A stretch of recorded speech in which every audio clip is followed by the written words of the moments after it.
एकदा आपलं सर्वांचं स्वागत करतो। मी निलेश सांबरे, संस्थापक जिजाऊ शैक्षणिक सामाजिक संस्था। मी अगदी लहानपणापासून सामाजिकची आवड होती। दानके साहेबांच्या बरोबर आम्ही कामही केलं होतं मराठा सेवा संघामध्ये, संभाजी ब्रिगेडमध्ये। आणि लहानपणापासून वाटत होतं कधीतरी ग्रामीण भागातील माणसांना व्हॅल्यू किंमत आली पाहिजे। पत्रकारिता म्हणजे पत्रकार आमच्याही बरोबर तेव्हा त्या काळातही असायचे खूप मोठ्या प्रमाणात। आणि पत्रकार वृत्तपत्र त्यावेळेस पत्रकारांना घाबरलं जायचं, एवढे हे असायचे। न्यूज चॅनल कमी असायचे, पत्रकार कमी असायचे। लहानपणापासून मी एक शेतकऱ्याचा मुलगा, लहानपणापासून वाटत होतं का आपल्याला आपल्यातील नुसतं भात शेतीवरती माणूस जगून चालणार नाही, तर आपल्याला बारमाही शेती झाली पाहिजे किंवा आपले लोक प्रत्येक प्रशासनात प्रत्येक ठिकाणी दिसली पाहिजे। मराठा सेवा संघामार्फत आम्हाला निर्मल कुमार देशमुख साहेब भेटले, खेडेकर साहेब भेटले। अधिकारी काय ताकद असते ते आम्ही प्रत्यक्षात बघितली। का एकदा छोटासा कार्यक्रम होता निर्मल कुमार देशमुख साहेबांच्या बंगल्यावरती, आणि त्यावेळेस एसपी बसनं सर्वचे सर्व जिल्ह्याचे अधिकारी तिथे आले होते। तेव्हाच मनशी स्वतःच्या बाळाला काय कधीतरी आपली परिस्थिती झाली तर आपण चांगल्या प्रकारची शिक्षण संस्था घेतली पाहिजे। जसं 90-91ला मी भिवंडीला असताना मला वाटायचं कधीतरी भिवंडीची मुलं शिकली पाहिजेत। आणि एकट्याने माणसाने एकट्याने मोठं होऊन नाही चालणार, तर समाजातील प्रत्येक माणूस हा मोठा झाला पाहिजे। आज आपल्याला एवढं सांगण्यामागे उद्देश असतो आहे तर आपण पत्रकारिता करत असताना अनेक अडीअडचणींना रोज तुम्ही सामोरे जात आहे, परंतु आपला मुलगा उद्या पत्रकार जरी व्हायचा झाला तरी त्याला चांगल्या प्रकारचं शिक्षण देऊन तो मोठ्यात मोठ्या वृत्तपत्राचा किंवा निर्भीडपणे काम करणारा पत्रकार कसा झाला पाहिजे, त्यासाठी कुठेही अडीअडचण आली तर तुमच्या आपल्याबरोबर जिजाऊ एका परिवाराप्रमाणे असेल।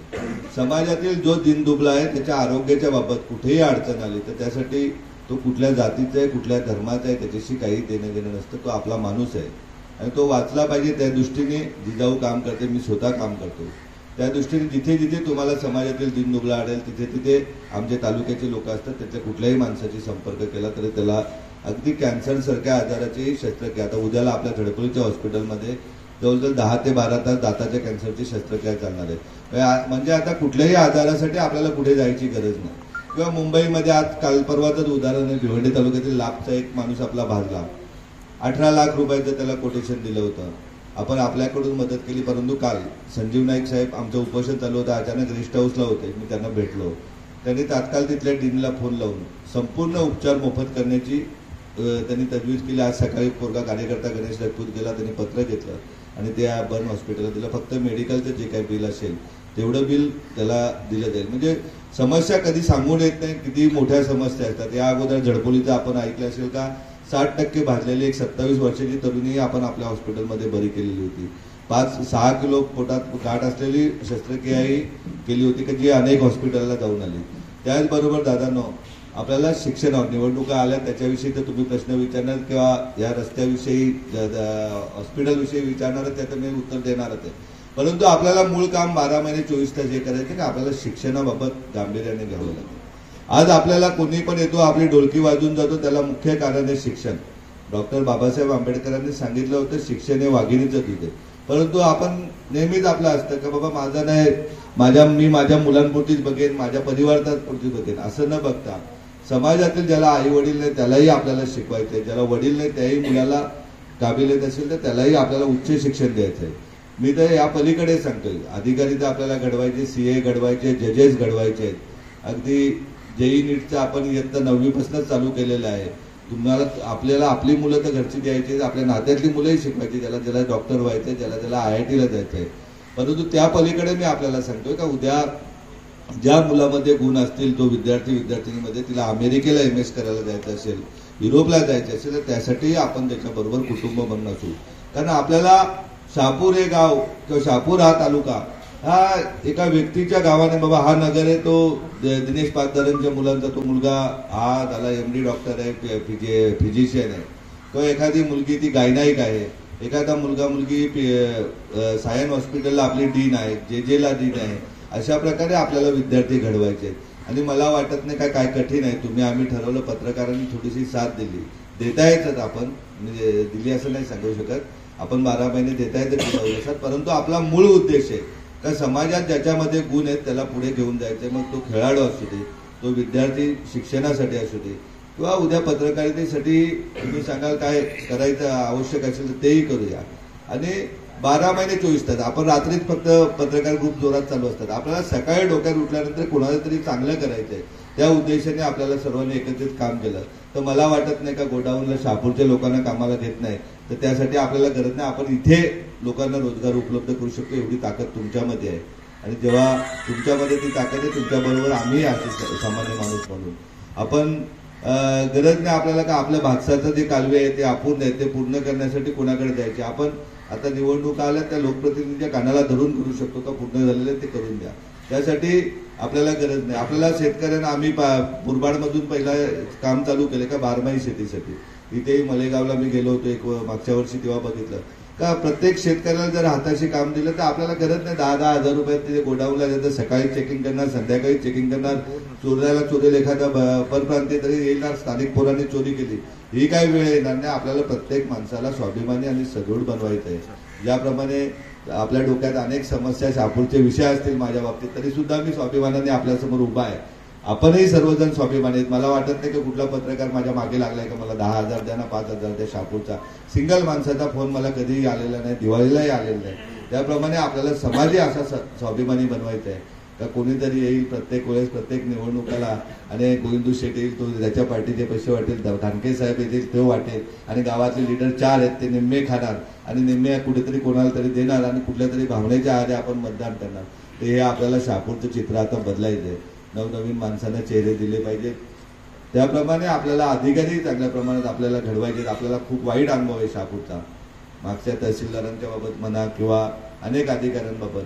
तर यासाठी कुठेही परिस्थितीमध्ये पहिल्यांदा आपल्या भागाचा विकास हाच गोष्टीला आपल्याला महत्व दिलं तर मला वाटत नाही का कुठला अधिकारी जे तुमच्या बाहेर कोण जाईल, लोकप्रतिनिधी किंवा काय. आता चर्चेला सुरुवात करूया, आपण मुख्य चर्चेला सुरुवात करूया. आणि मी हे का सांगू शकतो, मी तुमच्यासारख्याच अत्यंत गरीब परिस्थितीमधून शिक्षण घेतलेला विद्यार्थी. मी झडपोली ते ठाणे भिवंडी अपडाऊन केलेलं आहे कॉलेजला.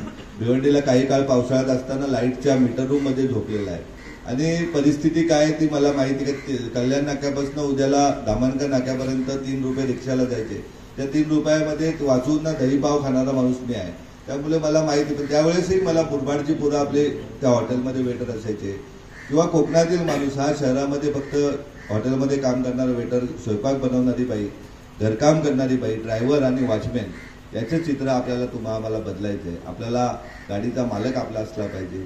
व्यवसाय करणाराही व्यावसायिक जर प्रत्येक गुजरातहून राजस्थानवरून येणारे उद्योगधंदे करत असतील, साऊथवरून येणारे करत असतील, तर आपल्याला आपली माणसं व्यवसायातही प्रत्येक माणूस पुढे गेला पाहिजे. यासाठी आपल्याला एकत्रित आपण आपल्या माणसाचे दोष काढण्यापेक्षा एकमेकांचे गुण काढून आपण एकमेकाला पुढे घेतलं पाहिजे. त्या दृष्टीने आपल्याला सर्वांना प्रयत्न करावेत अशी मी विनंती करतो. आता चर्चेला, मुख्य चर्चेला आपल्या मनातल्या प्रश्नांना आपण सुरुवात करूया.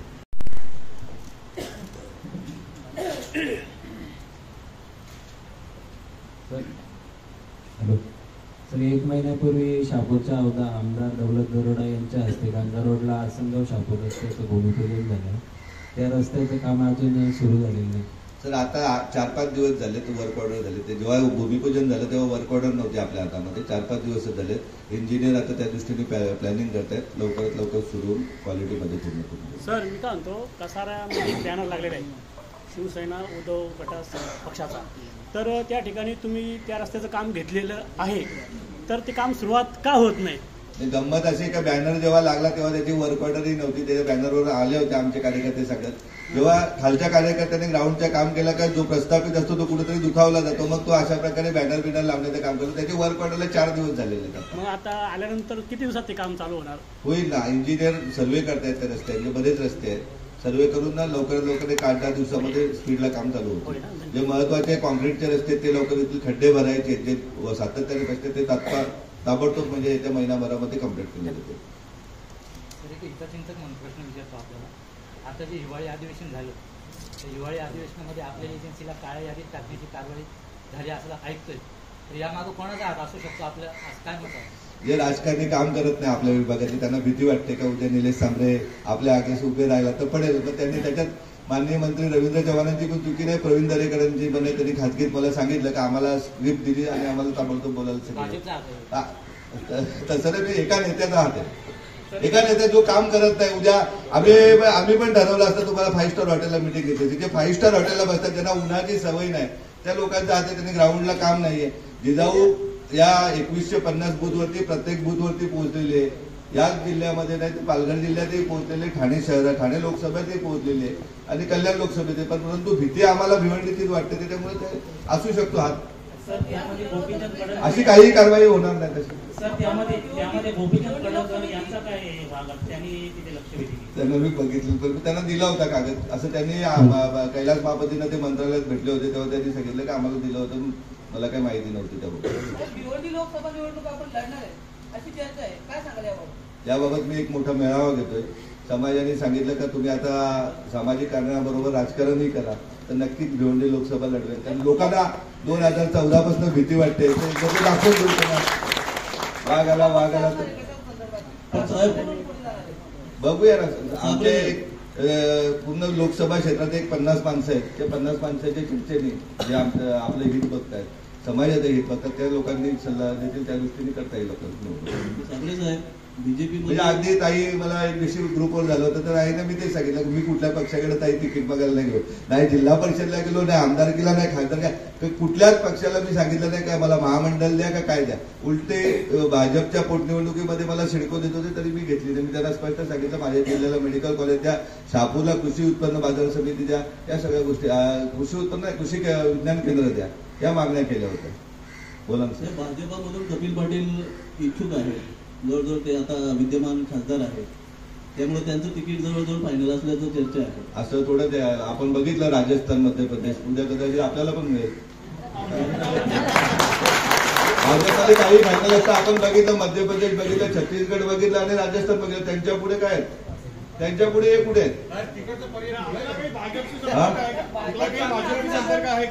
बघूया ना. आपली सगळी आहे ना देशात. तसं नाही आहे. उद्याला जर कथोरे साहेबांना तिकीट दिलं तर माझी इच्छा नसेल. जर माझ्यापेक्षा जर जो सकाळी उठल्यापासून काम करणारा नेता असेल रात्रीपर्यंत, तर मला सामाजिक काम आहे, त्याच्यात मला खूप आनंद आहे. परंतु कथोरे साहेबांना सातत्याने म्हणजे डावलून जर कोणी तिकीट करत असेल तर इच्छुक उमेदवार तर आमची जी कमिटी आहे ती कमिटी ठरवेल, ते सांगेल. आणि कुठला पक्ष आम्हाला अप्रोच झाला तर आम्ही 100% त्याबाबत सकारात्मक विचार करू. भाजप आपल्या संदर्भात चाचपणी करते असं पण एक जनमत आहे. काय कल्पना नाही मला, काय माहिती. मी काय सांगितलं, निर्णय मी एकटा घेणार नाही. निलेश सांबरे हा एकटा राहिलेला नाही. 2013 पासून हा 100% समाजाचा झालेला आहे. मी काय परत सांगतो, मी एसी गाडीतनं आलो, एसी, पण मी इथे आपल्याबरोबर बसू शकतो, कितीही वेळ उन्हामध्ये बसू शकतो, उपाशी राहू शकतो. याचा अर्थ मला आता 100% समाजाचंच काम करायचं. त्या दृष्टीने समाज आमचे लोक आहेत, जसे आपण बघतोय का अनेक ठिकाणी एकट्याने निर्णय घेऊन चुकू शकतो. त्याच्यात ज्येष्ठ लोक आहेत, ते सांगतील, ते सूचना देतील त्यांना जरा म्हणजे खास काळजी काय कुठल्याही प्रत्येक गोष्टीचे चाचपणी करता येईल, कुठे काय धोका असू शकतो, कुठे काय प्लस पॉईंट असू शकतो, त्या दृष्टीने निर्णय घेण्यात येईल. उमेदवारी नाही मिळाली तर अपक्ष लढणार. हा 100%. साहेब उमेदवारीला मिळाली नाही कुठल्या पक्षाची तर अपक्ष लढणार आहे. ते आमचे खालचे जे ज्येष्ठ लोक आहेत ते सांगतील, तयारी तर आहे आमची. आणि आम्हाला 100% खात्री आहे, अपक्ष निवडणुकीला उभा राहिलो तरी मी 100% लाखभर मताने निवडून येईल. आणि पक्षाने राहिलो तर 5 लाख मताने निवडून येईल ना. मग उमेदवार समोर कोणी राहिला तरी महाविकास, कुठलाही पक्ष, महाविकास म्हणजे यांचं म्हणे महाविकास आघाडीकडून जर राहिलो तर 5 लाख मताने निवडून येईल. तुम्ही आजच्या दिवशी निवडून. आता माझा असा एक प्रश्न आहे,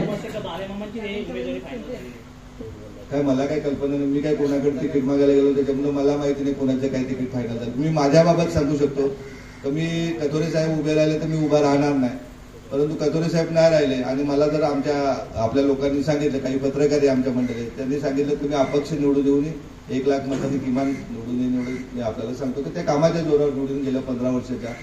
आपल्यासारखी चांगली लोक 15 वर्षभर सोबत आहेत, त्या याच्यावर 100% निवडून. कारण राजकारणाचं दुकान नाही मांडणार,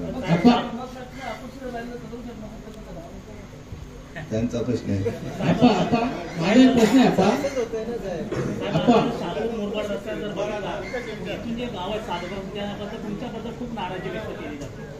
आम्ही करू त्यांची नाराजी दूर करू. नक्की काय काय अडचणी आहेत त्या प्रत्येक गावामध्ये जाऊन मी स्वतः जाऊन ना त्यांच्याबाबत. साहेब एक प्रश्न तुम्हाला, सत्य परिस्थिती काय ती मांडली. जिजाऊ संघटनेचं सामाजिक शैक्षणिक अतिशय फार मोठं योगदान आहे आणि अतिशय चांगल्या पद्धतीने काम आहे पूर्ण महाराष्ट्रामध्ये. परंतु तुम्ही व्यवसाय क्षेत्रामध्ये तुम्हाला समजा सगळींकडून म्हणजे शहापूर असेल, मुरबाड असेल, भिवंडी असेल, सगळीकडे दोष तुमच्यावर आलेला आहे. त्या व्यवसायामध्ये तुम्ही अनसक्सेस आहेत. त्या कारणामुळे तो तुमच्यावर का थोडासा परिणाम होईल का? ऐका दादा, पहिली गोष्ट, व्यवसायामध्ये मी जर चोरी केली असती तर मी मागे पण यांच्या वृत्तपत्रावर सांगितलं होतं, मी परवाच्या प्रयत्नात सांगितलं असतं, एका दिवसात त्यांनी मला ब्लॅकलिस्ट करू शकले असते जर चोरी केली असती तर. व्यवसायामध्ये जर कुठेतरी माझा दुर्लक्ष असतं, जाणीवपूर्वक समाजाला त्रास देण्याचं काम असतं, तर मी झडपोलीसारख्या गावात, जिथे मी सरपंच पण नाही होणार, तिथं हॉस्पिटल किंवा तिथे इतके उद्योग केले नसते. पहिली गोष्ट आहे का व्यवसायामध्ये माझी 100% प्रामाणिकता आहे. अनेक चौकशा, अनेक लोकप्रतिनिधी मोठमोठ्या चौकशा लावल्या, त्या चौकशीमध्ये कुठेही काय कोणाला आढळलं नाही. अगदी मी तुम्हाला या चॅनल समोर सांगतोय का मी कुठल्याही म्हणजे मोठमोठ्या चौकशा लागल्या, कुठेही मला 1 रुपयाही द्यायला लागला नाही, का मला जाऊन सांगायला लागलं नाही का मी शाळेत होतो. आपण आपल्या जिजाऊचं काम आहे प्रशासकीय तिकीट दिलं, आपण 5 लाख मताने निवडले असं आपण बोलले, परंतु आपल्याला समजा आता मध्यंतरी काळ्या यादीमध्ये आपल्याला एक भाषा केली नाही, मग त्यावेळी तुमची संघटना किंवा तुमचे एवढे विद्यार्थी घडवले त्या रस्त्यावर का नाही उतरले? सर, आपण पहिली गोष्ट आहे ना, संघर्ष ही गोष्ट कोणाची असते का लढायच्या ज्याचं शिक्षण येतं. आपल्याला लोकांना शिक्षण द्यायचं, लोकांना विचार द्यायचे. कुठल्याही परिस्थितीमध्ये असे रस्त्यावर जाऊन रास्ता रोको करणे, परत पोलीस केसेस करणे, यांच्या हातात. मी भिवंडी तालुक्यात फिरत असताना अनेक सरपंच, अनेक लोक भेटतात, त्यांच्यावर खोट्या पोलीस केसेस आहेत. आपल्याला विद्यार्थ्यांचं करिअर बर्बाद नाही करायचं कुणाचंच. आपल्याला माहिती आहे समाजामध्ये किमान 30 लाख रुग्ण जे आपल्या समाजातील आहेत, त्यांनी जिजाऊच्या मार्फत मेडिकल कॅम्प म्हणा, हॉस्पिटल म्हणा, याच्यातून लाभ घेतलेले. इतकं मोठं काम असताना आपल्याला यांच्या घाबरायची काय कारण नाही. तुमचा अन्याय झाला तो सहन करायचा चिमूटपणे निमूटपणे समजेल, अन्यायाला उत्तर मिळेलच ना. आपल्याला कल्पना नसेल 2013ला अशाच प्रकारे अन्याय झाला होता आम्हाला, तेव्हा हेच लोक आर पाटील साहेबांकडे गेले होते, खोट्या केसेस केल्या होत्या. त्यानंतरची परिस्थिती काय झाली, त्या ज्यांनी तक्रारी केल्या होत्या याची थोडी माहिती पूर्ण त्यांना त्याच्यामुळे होते, वरती कोणतरी बसलेलं आहे. तसं होऊ शकत नाही ना सर, कायदा काय म्हणतो असं कसं करू शकतो? नाही सर, दुसरा कसं माहिती आहे का, अतिशय महत्त्वाचा मुद्दा आहे ब्लॅकलिस्ट हा फार सगळ्याच्या मागे एकच असू शकतो, ज्याला भीती वाटते, जो दिवस रात्र झोपत नाही, तो असू शकतो. दुसरं कोण असू शकतो? नाव घेऊन मी मला मोठं नाही करायचं. जेव्हा विधिमंडळाचं अधिवेशन होतं आणि अधिवेशनात जेव्हा एखाद्या सामाजिक क्षेत्रात, राजकीय क्षेत्रात काम करणाऱ्या माणसावर ब्लॅकलिस्टची वेळ येते, ही फार मोठी गोष्ट आहे. त्याची जमेची बाजू बने ना. 14 आमदार गेले होते मुख्यमंत्री महोदयांकडे, मी न सांगता. मी तर नागपूरला गेलेलो नाही. 11 आमदार शिवसेना शिंदे गटाचे, 3 आमदार भाजपचे होते. त्यांनी सांगितलं मुख्यमंत्र्यांना हे काहीतरी चुकतंय, एका चांगल्या माणसाला दाबलं जाते, हीच त्याची पोच पावते.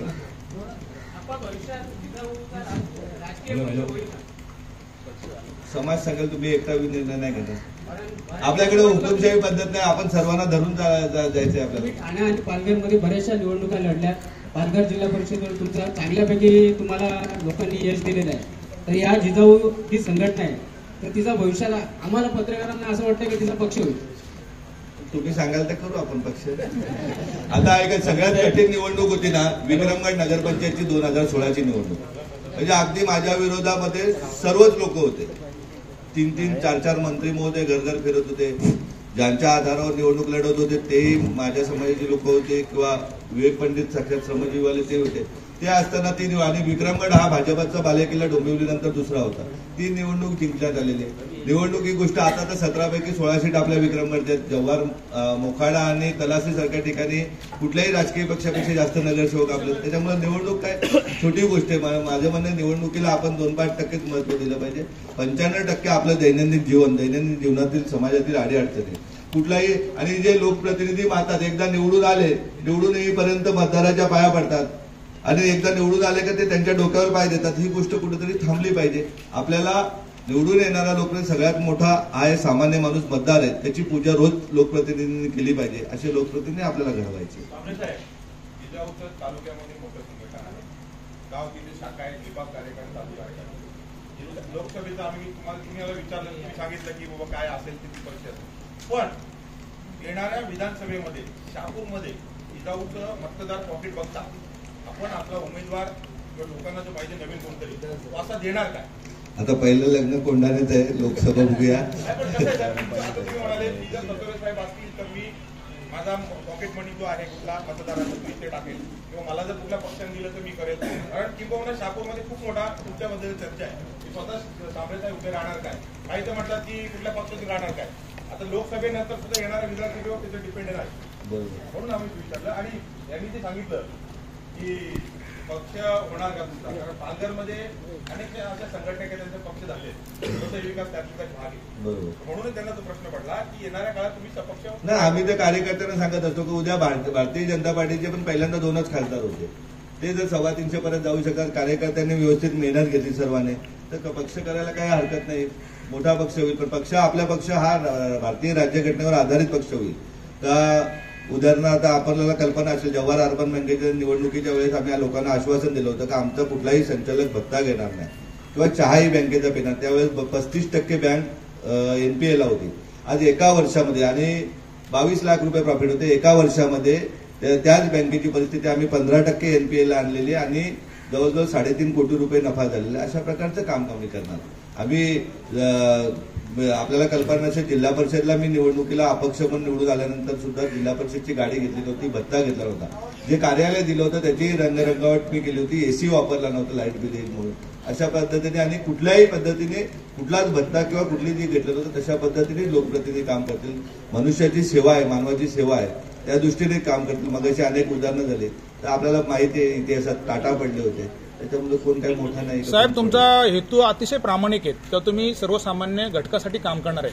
परंतु आज असं आहे का, निवडणूक आली का तिथेशी आर्थिकचा फार मोठा, आणि आताचे सध्याचे जे काही खासदार असतील किंवा आता खासदारकीसाठी जे इच्छुक लोक आहेत ते फार मातब्बर आहेत. मग त्यासाठी तुम्ही सामोरे कसे जाणार आहेत? टाटा पडले होते, एका उघड्या माणसाने पाडला होता टाटा, माहिती आहेत ना, त्याच्याकडे कुठे पैसे होते. तर आपल्याला तर घर घर टाटा घडवायचे, त्याच्यामुळे प्रत्येक ठिकाणी टाटावाले लोक बरोबर आहेत.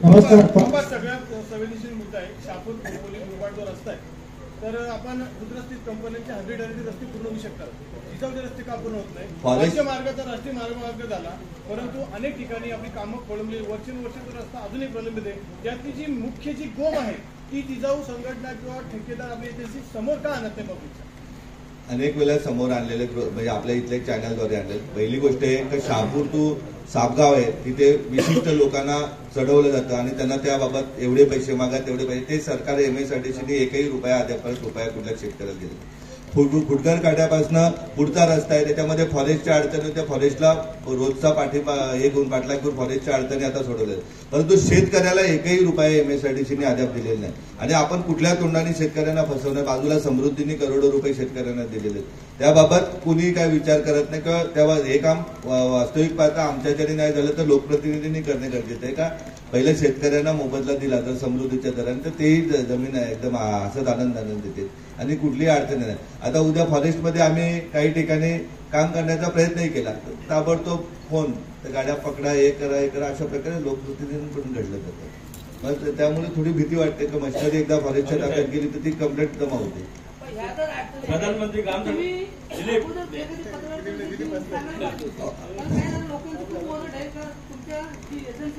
तिच्यावर ओरड तात्काळ ही एखादी पत्रकार परिषद आपण जर घेतली असती तर कदाचित वृत्तपत्रांद्वारे लोकांना पण ती माहिती हो बोलले. तोड उघडावं म्हणून मी बोलले. प्रधानमंत्री ग्राम योजनेमधनं पिंपळपाडा वडसकोलचे काम चालू आहे. आता वर्कआउट होऊन कमीत कमी 2.5 वर्ष झालेले आहेत. त्याचप्रमाणे चांदा दळखण याला सेम कालावधी झालेले आहे, त्याचं काम अजून पण 40% झालेलं. चांदा दळखणला काय होतं का 2 गावामध्ये इकडनं काम करायचं तिकडनं, पण ते आता पण फायनल या महिन्यामध्ये फायनल होईल, ते पण फायनल होईल आणि हेही फायनल होईल. कोणी सुपरवायझर उचलत नाहीये, पत्रकारांचे पण उचलले जात नाहीये.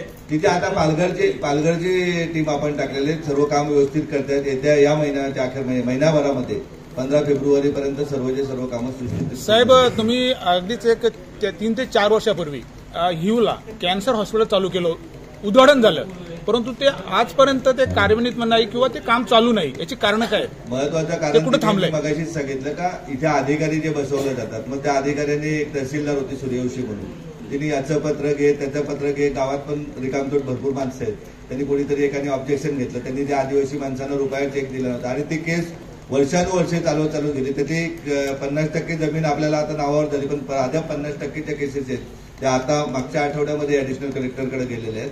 लवकरात लवकर पूर्ण होऊन ते एनए करतायत, कारण विदाऊट एनएने आमच्या जिल्ह्यात असतं तर मी कामही चालू केलं असतं. परंतु इथे सगळेच नियम बघितले जातात का वरून कोणतरी फोन केला जातो ताबडतोब, हे बघा इथे काय झालंय. त्यामुळे थोडेसे नियमांचे हे केलं लागेल. समाजाला जे आश्वासन दिलेलं ते 100% पूर्ण होईल का एक चांगलं सुसज्ज कॅन्सर हॉस्पिटल इथे निर्माण होईल. सीबीएसई स्कूल बाबत आता शहापूरला बांधकाम चालू आहे. येते एप्रिल मे महिन्यापर्यंत आपण ती सीबीएसई स्कूल चालू करू. सेम झडपोली सारखे सीबीएसई स्कूल इथे होईल आणि 9वी पासून जेई नीट आपण इथे चालू करू की जेणेकरून दरवर्षी किमान 40 विद्यार्थी MBBSला गेले पाहिजे, 40 विद्यार्थी शहापुरातल्या IITला गेले पाहिजे आणि आपल्याला 40 विद्यार्थी किमान अधिकारी झाले पाहिजे आणि होतील. शहापूरचे विद्यार्थी प्रचंड मेहनती आहेत. हे अगदी लायब्ररीत बसूनही 4-4, 5-5 पोरं डेप्युटी कलेक्टरची मेनपर्यंत पास झालेले आहेत. त्याच्यामुळे 100% रिझल्ट मिळेल. आपल्याला CA आणि न्याय व्यवस्थेमध्ये आपल्याला आपले विद्यार्थी घडवायचे. त्या सर्व जसं धडपडीला आहे तशी इन्स्टिट्यूट शहापूरमध्ये CBSE स्कूलला चालू सुरू होईल. नमस्कार आपण म्हणतोय की आपण सर्वांना विषय असा आहे की हा जो सापगाव शहापूरचा जो रस्त्यापेक्षा हा पूल पण आयुष्याला करू शकतो. लोकांना एक तुम्ही बोलले कोणतरी चढवतोय तर तो कोण चढवतोय आणि दुसरा विषय की हा पूल झाला तर तो पूल कधी पोहोचू शकतो. एकही रुपया शेतकऱ्याला दिला त्याच्यामुळे शेतकरी जमिनी देत नाही ना. MSRDCने एकही जमिनीला पैसेच नाही दिले ना. त्याला आपण कॉन्ट्रॅक्टर पण अपॉइंटमेंट केलेले आहे पण जमिनीला पैसे न दिल्यामुळे राहिलेले.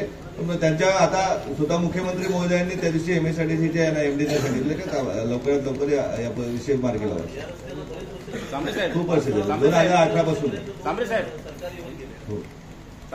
तुमचं जिजाऊ जे सामाजिक कार्यकर्ते त्याला आमचं सॅल्यूट आहे. परंतु आता हा जो 2019ला याचं उद्घाटन झालं शहापूर खोपोली महामार्ग, त्याच्यावर आम्ही सातत्याने शहापूर तालुक्याचे पत्रकार लिखाण करत असतो. ह्या 5 वर्षामध्ये जवळ सर्वच पत्रकारांनी त्या विरोधात दिलेले. त्यावेळेस तुम्हाला काय कधी वाटलं नाही काय तालुक्यातील पत्रकारांशी आपण संवाद साधावा, याच्यामध्ये काय अडचणी आहेत ते त्यांच्या समोर मांडाव्यात असं अजूनही वाटलेलं नाही. ह्या मार्गावरून जवळजवळ 1,50,000च्या वर मतदार प्रवास करत असतात. मी मतदार म्हणतो हा. या मतदारसंघातले मतदार जवळजवळ 1.5 लाखाच्या वर प्रवास करत असतात. यांना तुम्ही वेठीस जातात असं वाटत नाही का तुम्हाला? दुसरी गोष्ट इथे अडचणी आहेत तुम्हाला बरोबर. तुम्ही त्या खोदून ठेवलेत रस्ते, त्याच्यावर तुम्ही पर्यायी काहीच केलेलं नाही. रस्ते काही केलेले नाही. बरं त्याच्यावर कार्पेट टाकणार होते तेही टाकलं नाही. ते आता 5 वर्ष झाले त्या गोष्टीला. आम्ही सातत्याने ह्या रस्त्यावरून प्रवास करतो. आजही आम्ही ते भोगतोय. तुमच्याबद्दल सहानुभूती आहे, तुमच्या संघटनेबद्दल सहानुभूती आहे, तो विषय नाही. पण आम्हाला लेटेस्ट जे पाहिजे, आम्हाला भविष्यात तुम्ही काय कराल काय नाही ती नंतरची गोष्ट. आज आम्ही आता जाताना पण एखादा आमचा ऍक्सिडेंट होऊन मरू शकतो पत्रकार. याबाबत तुमचं काय धोरण आहे आणि ते जे धोरण असेल ते स्पष्ट क्लिअर करा यावेळेस.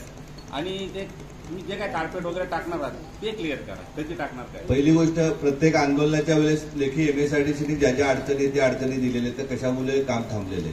आम्हाला डायरेक्ट कुठल्या अडचणीला उत्तर नाही देत आहेत का काय केलं. जेव्हा जेव्हा रास्ता रोको झाले मोर्चे झाले तेव्हा प्रत्येक वेळेस त्यांनी लेखी उत्तरात दिलेले का काय अडचणी झाले. अनेक वेळेस गडकरी साहेबांकडेही बैठका झालेल्या, तिथेही त्याबाबत जे आहेत कारणं आहेत ते कारणाबाबत MSRDC स्वतःने लेखी दिलेले. खासदार महोदयांनी अनेक बैठका घेतल्या, तिथेही जे लेखी अडचणी काय आहेत त्या अडचणी त्यांनी मांडलेल्या आहेत. विषय आता कार्पेट जो सर्व्हिस रोडला कार्पेट आहे का आमचं म्हणणं एवढे खोदलेलं आहे ना ते फक्त आम्हाला जाण्या येण्या योग्य करून देतोय. आताही तुम्ही आता करून ठेवलेलं आहे का? तुमची गाडी आली असेल तिथे कसा माणूस प्रवास करणार सांगा बरं. संध्याकाळी 2-2 तास ट्रॅफिक मध्ये जातात लोकांचे. तो रॉयल्टी इश्यू तर रॉयल्टी मिळालेली ते पण होऊन देईल. म्हणजे तुम्हीच येता शिव्या तुम्हीच खाता बरोबर. म्हणजे ही बाकी तुमची जी मंडळी असेल ती काय तुम्हाला सांगत नसेल पण आम्ही तुम्हाला का म्हणून सहकार्य करावं. तुम्हाला काही पत्रकार महोदयांचे फोन येतात ते काय बघा रोज तुम्हाला शिवाय फोन पण नाही उचलत. तो विषय गळून झाला. तुम्ही फोन पण नाही उचलत, तुमच्या कोणी सहकारी फोन नाही उचलत आणि काही रिस्पॉन्स सुद्धा देत नाही. पण तुम्ही जर लोकप्रतिनिधी म्हणून उभे राहणार असाल तर आम्ही का म्हणून तुम्हाला मदत करावी. या अडचण माझ्या लेवलचे जे विषय ते येत्या 8-15 दिवसात शहापूर साहेबांचे सोडवण्यात येतील एवढं तुम्हाला सांगतो. नमस्कार साहेब. आपण म्हणतोय सर्व समाजाला आपण सोबत घेऊन चालणार आहात. तर आता या तालुक्यामध्ये जे छोटे मोठे ठेकेदारी करतात ते सुद्धा आपल्या स्वतः बांधव. परंतु तुमची जिजाऊ कन्स्ट्रक्शन ही 30-27% बिलोने कामं टाकत असते. ही बिलोने कामं टाकून तुम्ही ती उत्कृष्ट दर्जाची कामं कशी देऊ शकाल किंवा या आपल्या बांधवांवर तुम्ही अन्याय करता असं तुम्हाला वाटत नाही का? असा शहापूरचा कुठलाच बांधव नाही का त्यांनी त्याचं काम हे सांगितल्यानंतर मी त्याला लिहून दिलेलं आणि गेल्या वर्षभरापासून 2 कोटीच्या आतमध्ये जवळजवळ एकही टेंडर भरलेला नाही. त्याच्यामुळे चुकीची माहिती कोणी दे. PMJSYच्या बाबत काय होतं का एका लोकप्रतिनिधी बैठक लावली होती ज्युपिटरच्या बाजूला हॉटेलला आणि त्यांनी मॅनेज केले होते की एवढे टक्के देऊन एवढे करायचं. त्यावेळेस ते टेंडर फक्त आपण भरले होते. जर लोकप्रतिनिधी अशा प्रकारचं प्रत्येक ठिकाणी 10 लाखापासून जर मॅनेज करून पैसे घेत असतील तर मग त्याला कुठेतरी छेद दिला पाहिजे, त्या दृष्टीने फक्त बनले होते. गेल्या वर्षभरापासून तसं कुठलंही काम कुठल्याही ठेकेदाराचं आपण नाही घेतलं. साहेब, एकंदरीत चर्चा बघता आपण विद्यमान खासदारांच्या विरोधामध्ये आहात हे स्पष्ट झालेलं आहे. परंतु माझा असा एक प्रश्न आहे का आपल्या जिजाऊ संघटनेमध्ये सुद्धा काही भारतीय जनता पार्टीमध्ये करणारे कार्यकर्ते आहेत.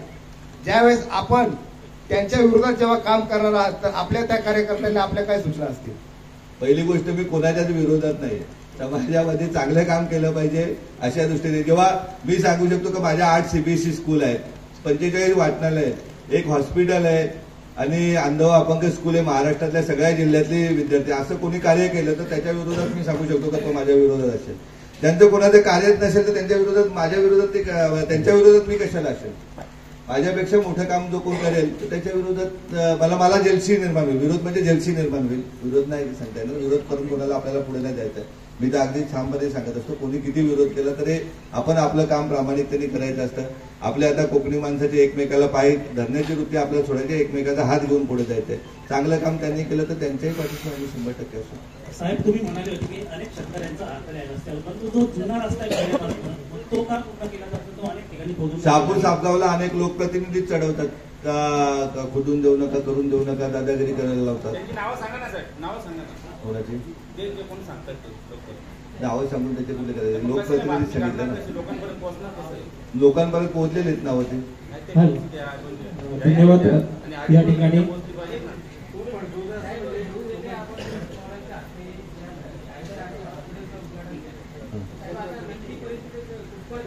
शाळा आपण इथे आणलेली आहे आणि हॉस्पिटलच्या एक 15 एकर जागेचे हे मागच्या निलिमा सूर्यवंशींनी पुढे काही ऍडिशनल कलेक्टर ऑफिसला पाठवलंच नव्हतं. त्यांनीच एका शहापूरच्या उपसभेला केसेस करायला सांगितलं. ते केसेसला समोर माणसं येत नव्हते, महिनून महिने वकील यायचे, त्याच्यामुळे राहिला होता. आता या नवीन तहसीलदारांनी पाठवलंय ऍडिशनल कलेक्टरकडे.